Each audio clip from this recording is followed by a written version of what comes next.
Ziwu-31 kuJulayi 2024 ngithi anginibingelele kade sagcinana ngiyanikhumbula ngithemba nani niyanikhumbula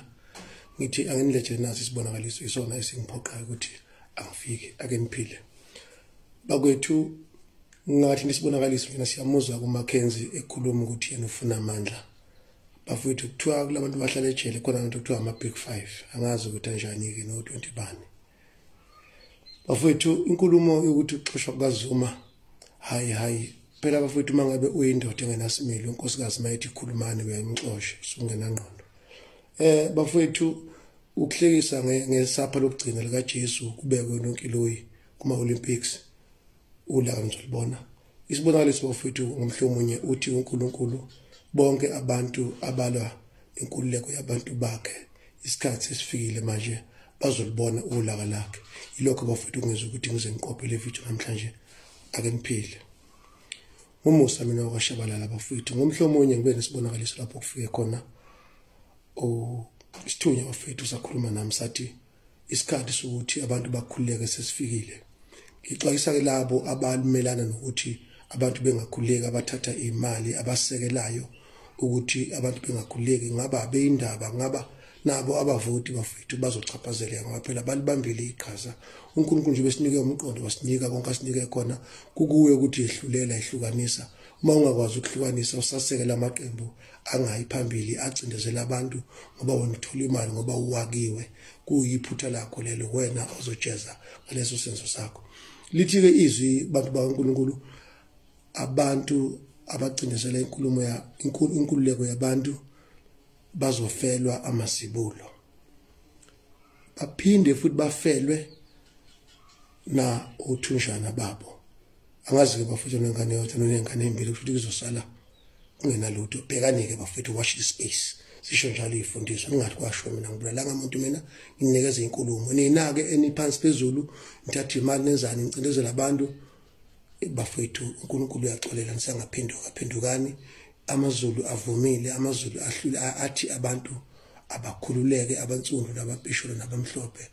black brown and white bafethu uNkulunkulu uthi abakhululeke the time is now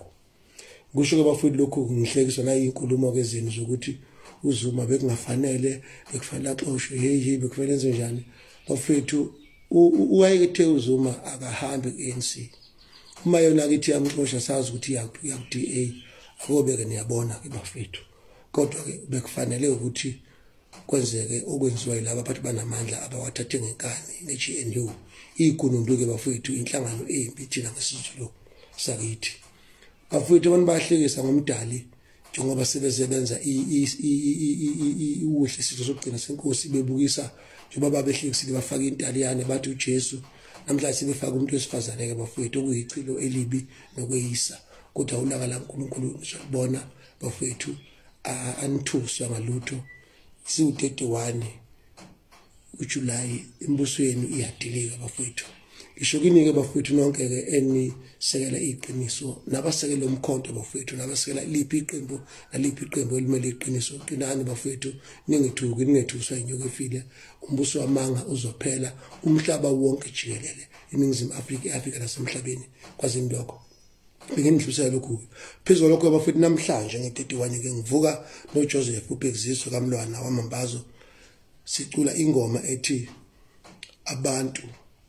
uma umuntu eshaya umuntu wesintu kuthiwa well done you did a good job ngicela ke mphakathi ukuthi nilalele ingoma zamambazo kakhulu kunakuqala ngoba zinesifundiso esihle ziyakhuluma ngangibeke bafethu ngimcelile uJoseph ukuthi akangenele ukhetho ngokuduma kwakhe nokubhala kwakhe ingoma kepha akwenzekanga nokufa kwasheshe komphuthuma kumfethu aphumule ngoxolo ngivuke naye ke ngokusaba namhlanje bafethu sicula lengoma ngazi ke mina ukuthi ke kusho kwele moya uselibonyile iphutha lakhe uyabona into engangimtshelana kusho ukuthi ukhona uzosebenza ke bafethu ngiyazi mina ukuthi ukhona ke uJoseph wayashithi ningilabantu besingisi banamanga esho ukuthi ngeke bayiqede esho ukuthi sadumela into zabantu lalani umculo wamambazo bafowethu sizosebenzisa emkhankasweni esizoba nayo manje. Uzosebenza uJoseph njengoJesu bafowethu omunye esizomkhulumisa simcele ngeimfundiso zakhe kuyonke imikhankaso esiyenzayo. Ngithi-ke bafowethu uqinani ningapheli amandla esikhathi ukuthi abantu bakhululeke baJehova sifikile uJehova ushilo. Ngomusa washabalala umholi umsuku isixaxa sobuntu